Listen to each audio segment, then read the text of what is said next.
नमस्कार, स्वागत आहे तुमचं आपल्या मम्मीज कोल्हापुरी किचन अँड लाईफस्टाईलमध्ये। आज आपण करणार आहोत कांद्याची पातीची भाजी। अगदी साधी सोपी पद्धत आहे।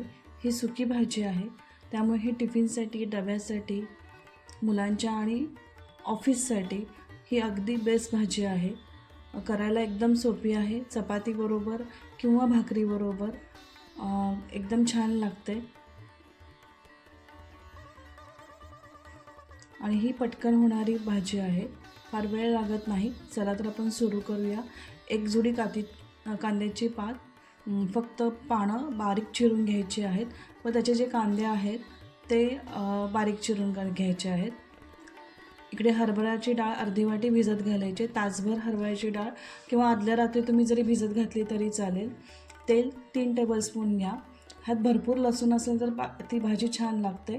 इथे मी 15 ते 20 पाकळ्या लसणाच्या ठेचून घेतलेल्या आहेत। कांदा थोडासा लालसर होईपर्यंत परतवायचा आहे। जास्त पुढं गेला तर तो कडवट लागतो। आता लगेच तो कांदा आपल्याला टाकायचा आहे। आता कांदा व्यवस्थित भाजून घ्या।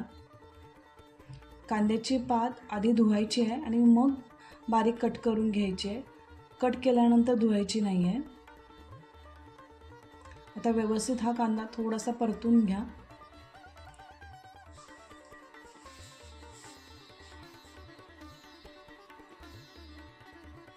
आता हिंग आणि हळद पाव टीस्पून टाका। खूप सारे मसाले नाही आहेत, आपले जे रोजचेच मसाले घालून ही सुकी भाजी करायची आहे। कांद्याच्या पातीची जी स्वतःची अशी चव असते ना, ती खूप छान लागते। आता कांदा लसूण मसाला 3 टीस्पून टाका किंवा तुमच्याकडे जो अवेलेबल असेल तो टाका।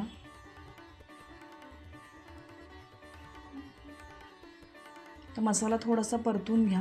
गॅस मंदच ठेवा म्हणजे मसाला जळणार नाही। आता आपल्याला बारीक चिरलेली जी कांद्याची पात आहे ती टाकायची आहे आणि ती व्यवस्थित परतून घ्यायची आहे। 2 ते 3 मिनिटं व्यवस्थित परतून घ्या। थोडासा त्याचा कच्चेपणा जाईल।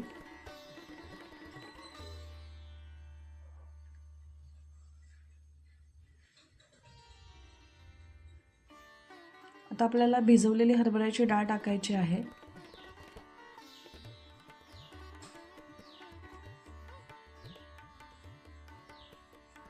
तर तीही परतून घ्या।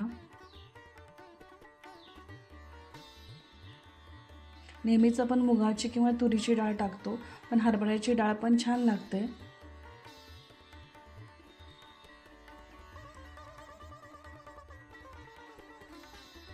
आता मीठ चवीनुसार टाका। पालेभाज्यांना सगळ्यात शेवटी मीठ टाकायचं, कारण जेव्हा परततो तेव्हा भाजी कमी होते, त्यामुळे अंदाज व्यवस्थित येतो। आता शेंगदाणा कूट 2 टीस्पून टाका किंवा 2 टेबलस्पून टाका। इथे शेंगदाणे, हरभऱ्याची डाळ किंवा ओलं खोबरं नंतर मी जे वापरणार आहे त्याचं प्रमाण तुम्ही तुमच्या आवडीनुसार कमी जास्त ठेवू शकता।